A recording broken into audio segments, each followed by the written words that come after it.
Hello students, welcome to Punjab success mantra and mains current affair session, जिसमें आज हम discuss करने वाले हैं about law against demolition drive. अभी रिसेंटली ही हमने देखा कि इंडिया के डिफरेंट पार्ट्स में जो था विरोध प्रदर्शन चल रहा था। स्पेशली जो आपकी बीजेपी की मेंबर रही हैं नुपुर शर्मा, उनकी मेंबरशिप को अब खारिज कर दिया गया है, सस्पेंड कर दिया गया है। लेकिन उन्होंने ऐसे रिमार्क्स दिए specially about prophet Muhammad which hurt the sentiment of Muslim community, and because of this reason in different part of India उनके खिलाफ विरोध प्रदर्शन चल रहा था। स्पेशली यूपी में देखा गया, एंड गवर्नमेंट का ये कहना है कि भाई इस विरोध प्रदर्शन की वजह से पब्लिक प्रॉपर्टी को भी बहुत ज्यादा नुकसान पहुंचा है, इलीगल इंक्रोचमेंट्स हुई हैं। तो ऐसे इलीगल इंक्रोचमेंट्स के खिलाफ, ऐसे लोगों के खिलाफ जो इसमें अलाइजली इन्वॉल्व रहे हैं, उनके खिलाफ जो है कड़ी कार्रवाई करी जाएगी। And in order to provide quick justice, UP government जो है इनके घरों को डिमोलिश किया, बुलडोजर बेसिकली इनके घरों पे चलाया। अब सवाल ये उठता है कि क्या ऐसा गवर्नमेंट का एक्शन जो सरकार द्वारा लिया गया है, क्या ये सही डिसीजन है? क्या इस प्रकार से ही जो है क्विक जस्टिस प्रोवाइड कराया जा सकता है? क्या ये कॉन्स्टिट्यूशन को ब्रीच नहीं करता? क्या सुप्रीम कोर्ट की जजमेंट्स इस पे कहती हैं? और बहुत सी इंटरनेशनल ऑर्गेनाइजेशंस का इस पर क्या कहना है? तो सभी फेसेट्स को हम एक एक करके इस टॉपिक के माध्यम से समझेंगे। शुरू करते हैं आज का session student, but before that हमारा जो वीकली शेड्यूल है इसको जरूर गो थ्रू करेंगे आप। सबसे पहले हम बात करेंगे 10:15 बजे हमारा करंट अफेयर्स का सेशन रहेगा। बहुत ही इंपॉर्टेंट सेशन है, पंजाब के सभी एग्जाम्स में करंट अफेयर्स का पार्ट रहता है, so you must go through with this at least this session. इसके अलावा जो विद्यार्थी पीसीएस एग्जाम की प्रिपरेशन कर रहे हैं, 12 बजे उनके लिए डेली करंट अफेयर इशू का सेशन रहेगा, इसे भी आप जरूर अटेंड करें।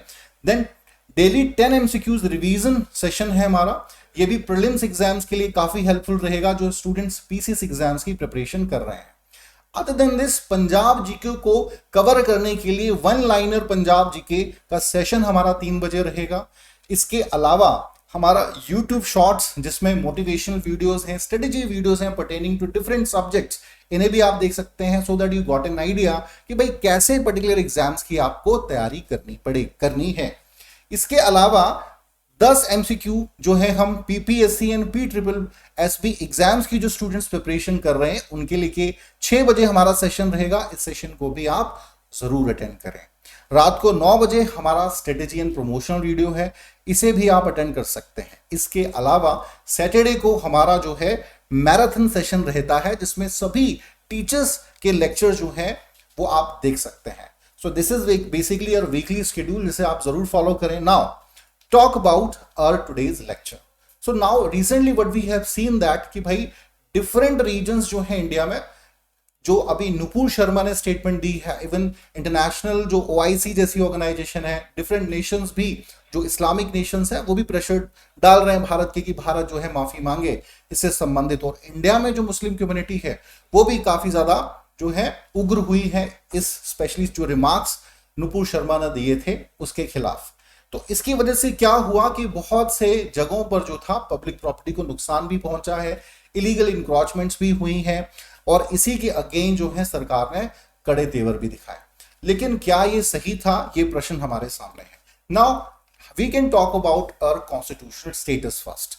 सो under article 308 right to property given है एज द लीगल राइट, जिसमें ये बड़ा क्लियरली कहा गया है कि no person shall be deprived of his property save by the authority of law, कि भाई किसी भी व्यक्ति की प्रॉपर्टी को नुकसान नहीं पहुंचाया जाएगा जिसकी सुरक्षा की जिम्मेदारी कानून लीगल अथॉरिटीज की है। तो यहां पर तो सरकार ही ऐसे एक्शन ले रही है ऐसे लोगों के खिलाफ। नाउ गवर्नमेंट का इस पे क्या कहना है? ठीक है जी, इससे पहले भी यूपी गवर्नमेंट ने भी MP गवर्नमेंट ने भी कुछ ऐसे एक्शंस लिए थे, बिहार में भी हमें ऐसे कुछ केसेस देखने को मिलते हैं, बट यूपी में ज्यादातर ऐसे केसेस अभी रिसेंटली हमें देखने को मिले हैं। तो अभी सरकार यूपी गवर्नमेंट का इस पे क्या कहना है? यूपी गवर्नमेंट का कहना है कि ये जो आपकी विरोध प्रदर्शन हुआ है, इसमें बहुत ज्यादा इलीगल इंक्रोचमेंट्स भी हुई हैं, बहुत ज्यादा पब्लिक प्रॉपर्टी को भी नुकसान पहुंचाया गया है, ठीक है जी। And in order to provide a quick justice ये एक्शंस लिए जा रहे हैं, ताकि एक लेसन भी जो है समाज में मिले कि ऐसे उपद्रवियों को टॉलरेट नहीं करा जाएगा जो समाज में, जो सोसाइटी में केओस को क्रिएट करते हैं। अब यहां पर एलिगेशन गवर्नमेंट पे ये लग रहे हैं कि भाई कहीं ना कहीं गवर्नमेंट एक पर्टिकुलर जो कम्युनिटी है उसी को टारगेट कर रही है, ठीक है जी। ये जरूर एलिगेशन लग रहे हैं लेकिन हालांकि विरोध प्रदर्शन भी एक पर्टिकुलर कम्युनिटी द्वारा ही किया गया है, ठीक है जी। तो सरकार का कहना है कि इसीलिए हम जो है एक पर्टिकुलर कम्युनिटी के खिलाफ ही यहां पर एक्शन ले रहे हैं। सो बावजूद इसके ये एलिगेशन जो है लगते ही रहते हैं सरकार पे कि कहीं ना कहीं हिंदुत्व का जो एक पॉलिटिक्स है उसको गवर्नमेंट के द्वारा लागू किया जाता है।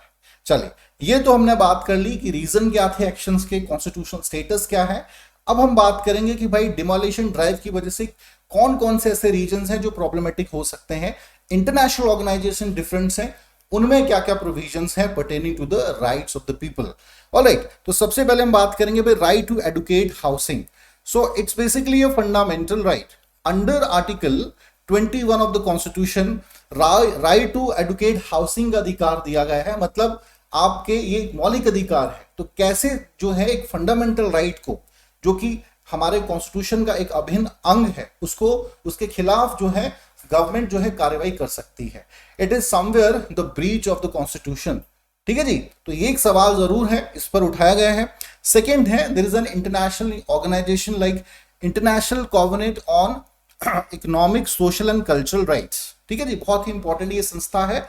इसमें बड़ा क्लियरली ये कहा गया है कि भाई ये हर स्टेट का ये जिम्मेदारी है to ensure the food security, clothing and housing, जो बेसिक राइट्स हम या मूलभूत जो अधिकार है व्यक्ति के, उनको इंश्योर करना ये हर स्टेट की जिम्मेदारी है। और इसी आर्टिकल में ये भी कहा गया है, आर्टिकल 11.1, ठीक है जी, ICESCR के आर्टिकल 11.1 में ये कहा गया है ऐसा अगर कोई स्टेट नहीं करता है, ठीक है जी, तो उस पर इंटरनेशनल कम्युनिटी द्वारा प्रेशर डाला जाएगा। ये दायित्व है, ये रिस्पॉन्सिबिलिटी है हर स्टेट की कि वो फूड, हाउसिंग जैसे बेसिक राइट्स को सिक्योर करे। तो यहां पर जो हाउसिंग का मामला है, ठीक है जी, उसका ब्रीच हुआ है, तो क्या ऐसा करना सरकार का जो एक्शन लिया गया है क्या वो सही है, ये एक सवाल जो है हमारे सामने आता है। इसके अलावा international human right law framework जैसी ऑर्गेनाइजेशन इस पे क्या कहती है, तो इसका ये कहना है कि भाई जो आपके बेसिक राइट्स हैं उनको तो इंश्योर करेंगे ही, हर इंडिविजुअल और हर फैमिली की हेल्थ के जो राइट्स हैं या वेलबींग के जो राइट हैं, ठीक है जी, इसमें राइट टू प्रॉपर्टी भी इंक्लूड है, और हेल्थ को इंश्योर करना भी कहीं ना कहीं जिम्मेदारी जो है वो बन जाती है, ठीक है जी, हर स्टेट की। और अगर ऐसा स्टेट कर रहा, देखिए बड़ा बेसिक सी बात है, अगर एक स्टेट अपने सिटीजन्स के अगेंस्ट इस प्रकार की कार्रवाई कर रहा है या ऐसे एक्शन ले रहा है, तो क्या वो जो बेसिक राइट्स प्रोवाइड करने की जो डेमोक्रेसी को इंश्योर भी करती हैं, उसके खिलाफ लिया गया कदम नहीं है? ये भी एक सवाल जो है हमारे सामने उठता है। नेक्स्ट हम बात करेंगे आर्टिकल 12, ठीक है जी, article 12 and 25 of the constitution, article 25 and 12 of the जो आपका ये जो आपकी ऑर्गेनाइजेशन है UDHR, ठीक है जी। सो इसमें बेसिकली बड़ा क्लियरली कहा गया है कि इसमें भी जो है हर व्यक्ति के जो बेसिक राइट्स हैं उनको इंश्योर किया जाएगा, ठीक है, फैमिली राइट्स को इंश्योर किया जाएगा, मतलब बेसिक ही सेम ही तकरीबन चीजें इसमें भी कही गई हैं कि अगर ऐसा कोई स्टेट नहीं कर रहा है तो क्या एक जो डेमोक्रेटिक इंडेक्स पे उसमें उसका स्थान नीचे नहीं आना चाहिए, क्योंकि ये डेमोक्रेटिक राइट्स हैं, अगर इनकी अवहेलना हो रही है तो ऐसी गवर्नमेंट के खिलाफ जरूर कार्रवाई होनी चाहिए। Now talk about article 19 of international cooperate on civil and political rights. It is an another important international organisation. ये क्या कहती है, इसका कहना है कि भाई किसी भी स्टेट को आर्बिट्रेरी इंटरफेरेंस नहीं करना चाहिए किसी भी व्यक्ति के इंडिविजुअल जो राइट्स हैं या इंडिविजुअल प्रॉपर्टी है उसमें। अगर ऐसा कोई स्टेट कर रहा है, किसी व्यक्ति की इंडिविजुअल प्रॉपर्टी में इंटरफेरेंस कर रहा है, आर्बिट्रेरली कर रहा है, then it is consider as a violation, और ऐसे स्टेट को करने से रोकना चाहिए। या ऐसे कोई अगर गवर्नमेंट ऐसा एक्शन ले रही है तो स्टेट को, गवर्नमेंट को ऐसा करने से रोकना चाहिए, because somewhere it hurts the sentiment of democracy. जो मौलिक अधिकार हमें एक मूलभूत आवश्यकताएं लोगों की होती हैं जिसमें हाउसिंग भी है, ठीक है जी, तो फंडामेंटल राइट भी है हमारे संविधान में। डिफरेंट ऑर्गेनाइजेशंस जो है, इंटरनेशनल संस्थाएं, वो भी इसका विरोध कर रही हैं कि भारत जो गवर्नमेंट है इसके खिलाफ कड़ी से कड़ी कार्रवाई करे। तो ये तो हमने बात कर ली इंटरनेशनल ऑर्गेनाइजेशंस की, हमारे कॉन्स्टिट्यूशन में किस प्रकार से वायलेशन इसका हो रहा है। Now we can talk about the important judgments of supreme court. सबसे पहले हम बात करेंगे Olga Tellis versus Bombay municipal corporation. 1985 का ये केस है जिसमें पेवमेंट ड्वेलर्स के कंटेक्स्ट में डिसीजन लिया गया था। उस समय जनरली कहा गया था म्युनिसिपल कॉर्पोरेशन द्वारा कि भाई जो भी पेवमेंट ड्वेलर्स हैं मुंबई में, ठीक है जी, उनको मुंबई के आउटस्कर्ट्स में शिफ्ट करा जाए या जहां भी उनका ओरिजिन जहां से हुआ है वहां पर उनको शिफ्ट करा जाए। और जबरदस्ती जो है बुलडोजर चलाए गए थे, उनके जो दुकानें हैं उनको ढहाया गया था। तो ओल्गा टेलिस जजमेंट केस में सुप्रीम कोर्ट ने बड़ा क्लियरली कहा था कि ये करना जो है ये इलीगल है, किसी भी प्रकार से इस प्रकार का एक्शन लेना अगेंस्ट पेवमेंट ड्वेलर्स, बिकॉज उनका बेसिक राइट है ये। या तो आप उनको एक अच्छी अपॉर्चुनिटी प्रोवाइड करें, कहीं और उनको शॉप्स प्रोवाइड करें। अगर आप नहीं कर रहे हैं तो आपके पास कोई राइट नहीं है कि आप without their consent, without their permission ऐसा कोई एक्शन ले सकते हैं। ठीक है जी, ये मामला पहले भी आया था जब जहांगीरपुरी का इंसिडेंट डिस्कस हमने किया था। नेक्स्ट है Maneka Gandhi versus union of India, 1978 का बहुत ही इंपॉर्टेंट केस है। इसमें सुप्रीम कोर्ट क्या कहता है? सुप्रीम कोर्ट ने कहा procedure must be fair, just and reasonable. कभी भी हाउसिंग डिमोलिशन के कंटेक्स्ट में अगर कोई डिसीजन लिया जाएगा, सो ये डिसीजन जो है फेयर होना चाहिए, रीजनेबल होना चाहिए। ऐसा नहीं है कि आपके पास पावर है तो आप उसका इस्तेमाल करते हुए किसी के भी अगेंस्ट जो है ऐसा एक्शन ले लें।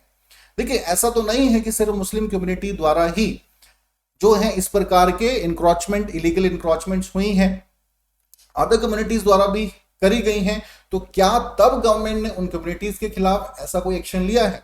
ये एक सवाल जो है, ये सवाल आजकल मीडिया में हम सभी सुन रहे हैं, पढ़ रहे हैं, और ये जहन में शायद हमारे भी कहीं ना कहीं उठता है। नेक्स्ट हम बात करेंगे भाई municipal corporation Ludhiana versus Indrajit Singh case, 2008 का ये केस है। इसमें क्या सुप्रीम कोर्ट ने कहा?